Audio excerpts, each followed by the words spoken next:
Et on aime ici vous parler de solidarité. Ça tombe très bien puisque la semaine dernière, c'était la semaine de la solidarité internationale.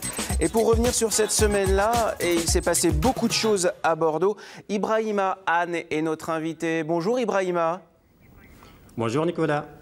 Moi c'est Christophe, mais c'est pas grave Ibrahima. Moi, et vous savez quoi en plus, ça tombe bien, j'aurais adoré m'appeler Nicolas. À cause de la chanson de Sylvie Vartan. C'est ballot, hein. Comme quoi, des fois, la vie, ça tient à pas grand-chose. Ibrahima, vous êtes coordinateur du collectif Bordeaux Solidarité. Vous nous parlez de ce collectif-là qui existe à Bordeaux ?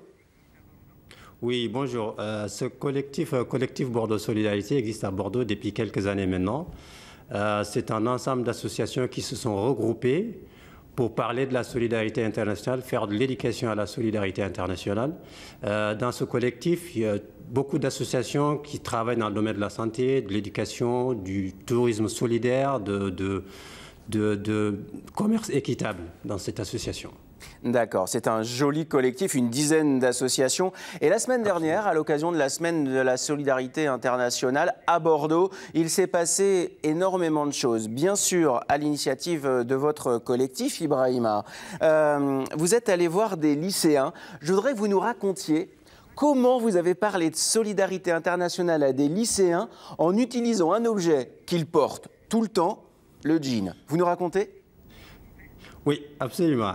En fait, c'était un thème, on parlait du commerce équitable. On s'est dit, bon, comment parler du commerce équitable à des lycéens? Donc le plus facile, le plus simple, c'était plutôt de prendre le jean que nous portons tous, et disons que les lycéens, les collégiens, c'est l'élément qui peut se retrouver autour de ces lycéens. Donc on s'est dit, on va travailler sur le jean, mais pas juste travailler le jean. On s'est dit, on va prendre le jean, de la production du jean, du coton, jusqu'au jean que nous portons. Donc, quelles sont les étapes qui viennent de la production de coton jusqu'à ce que nous le portions et jusqu'à son retour, peut-être. Donc, revoir un peu qu'est-ce qu'il y a derrière la production du jean. Et nous, on voulait les sensibiliser sur, par exemple, le travail des enfants, sur des problématiques de santé qui peuvent être liées au travail des enfants, même aux adultes, ou même sur les conditions de travail des ouvriers dans ce secteur. Donc voilà, on a essayé de faire des jeux. Oui. Ibrahima, comment ont réagi les lycéens lorsque vous leur avez expliqué que le jean qu'ils portaient, c'était peut-être des enfants, que ça polluait la terre, que les conditions des salariés, parfois, par exemple au Bangladesh, étaient terrifiantes? Est-ce que vous avez senti un comportement réceptif de leur part? Oui, ils ont été très réceptifs parce que quand on a commencé à parler du travail des enfants et quand on a, par exemple, on est revenu sur le scandale qu'il y a eu à Bangladesh quand le bâtiment du Rana Plaza s'est écrasé et s'est effondré sur des gens qui travaillent dedans, ça a posé quand même quelques questions. Ils ont posé quelques questions, ils s'inquiétaient, ils disent quand même, c'est vrai qu'on achète des jeans ici à près de 150 €, alors qu'eux, ils l'ont peut-être produit là-bas, ils l'ont acheté à 1 €, 2 €, 3 €, 6 €. Ils le rachètent ici à 150 €. Ils se posaient des questions. Bon, à leur niveau, nous, ce qu'on essayait de faire, c'est qu'ils prennent conscience de la situation, qu'ils prennent conscience juste du travail qui existait sur place et se dire quand même, il faut peut-être, voilà, y réfléchir à deux fois. Ça ne veut pas dire qu'il ne faut plus s'habiller en jean.